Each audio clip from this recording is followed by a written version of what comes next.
Hey, you are wondering why your models are getting wobbly?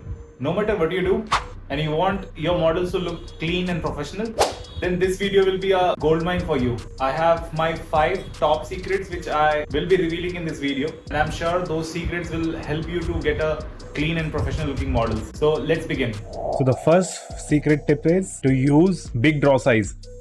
My favorite brush is Move Brush in ZBrush. So if you are using Move Brush and if you want to change the silhouette and the shape of the sculpt which you are making, the easiest and the most effective way of changing those things is the big draw size of Move Brush.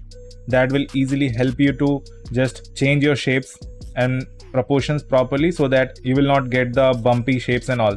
You can see that I have made this panda little bit thinner just with few strokes. So you should know the power of using big draw size, because if you are using big draw size, that will be a great help for you. And with that, your model will not get wobbly. See, everything is clean. So make sure you follow this point. My second tip to get a clean and professional looking model is the use of deformers, which you have in the gizmo. By going to the setting icon, you can see there are many deformers, and soon I will be uploading a video of the most used and most effective deformers in this whole list. So stay tuned for that. And for now, I will be showing you the power of a deformer, which is bend curve deformer. So let's say if you want to make something like these tubes, these veins or whatever, so you can just use bend curve deformer, and with that you don't have to do the bending and twisting stuff manually with a move brush. You can just simply use bend curve deformer, and in that you will get a lot of settings and you can just do these kinds of stuff. You can duplicate them also, and this will definitely help you to just get these shapes and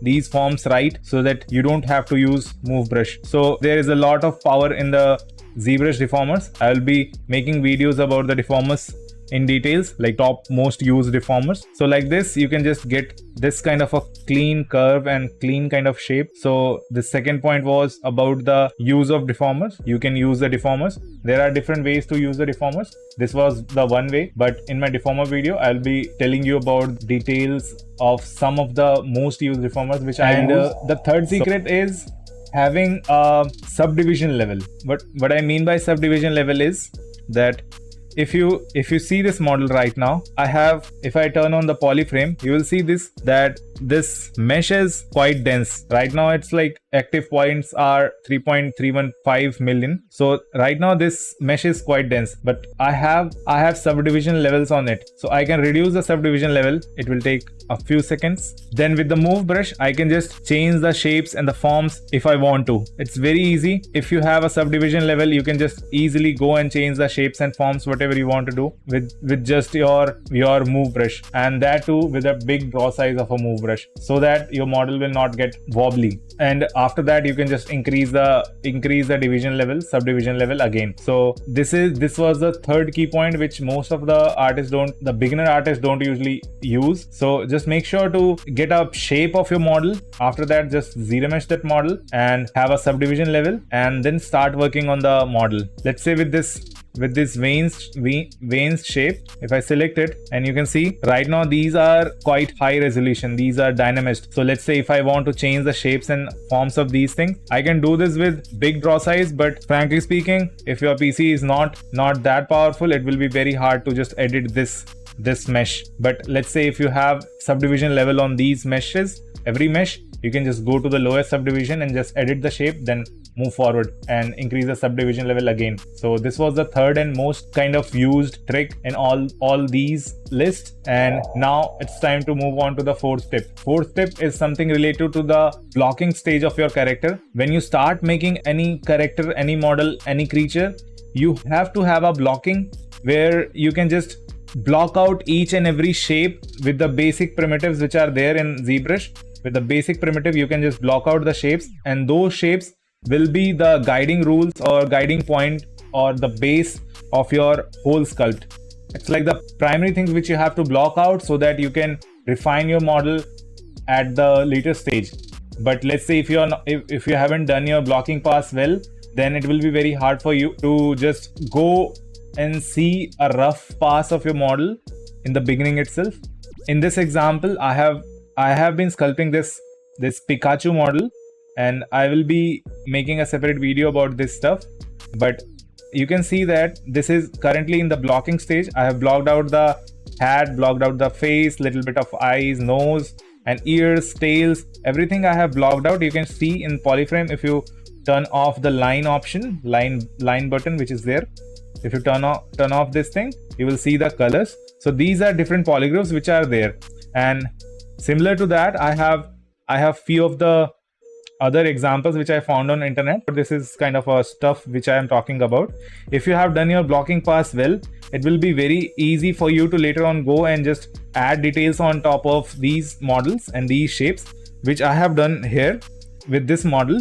So just make sure, if you are a beginner or if you are just doing beginner sculpting or if you are doing sculpting, this is one of the most important step which will later on decide how wobbly or clean your model will be. If your blocking is clean, if your blocking is looking kind of professional or clean or not like weird shapes, then later on your model will also look good. So this was the fourth most important thing. Now let's move on to the fifth thing, and fifth point is just being patient and rotating your model a lot, like from every angle. Rotate your model from every angle and just see how and where the shapes are going, what are the forms, what are the silhouettes. For silhouettes, you can just see this top white section and you can read this. If you can read the silhouettes from a distance, then you are going in a right direction. So make sure at the blocking stage later on in the sculpting process, make sure to just rotate your model as much as you can. Rotate it and just see it from every angle. Rotate it, then again see it from different angles, see those shapes are working or not, see every forms are working or not. Just rotate it as much as you can, because that will help you to visualize this particular character or particular model from all the views, so that you will be able to just clean the shapes which you are getting wobbly. Like if something is wobbly and the silhouettes are not flowing properly, just go to that part and just rotate it and see and correct it from every angle. So rotating and being patient while cleaning and getting a pro quality model is very important. So this was my last point. But one thing I want to tell, that if you are a beginner, it's very likely that your models will get wobbly, like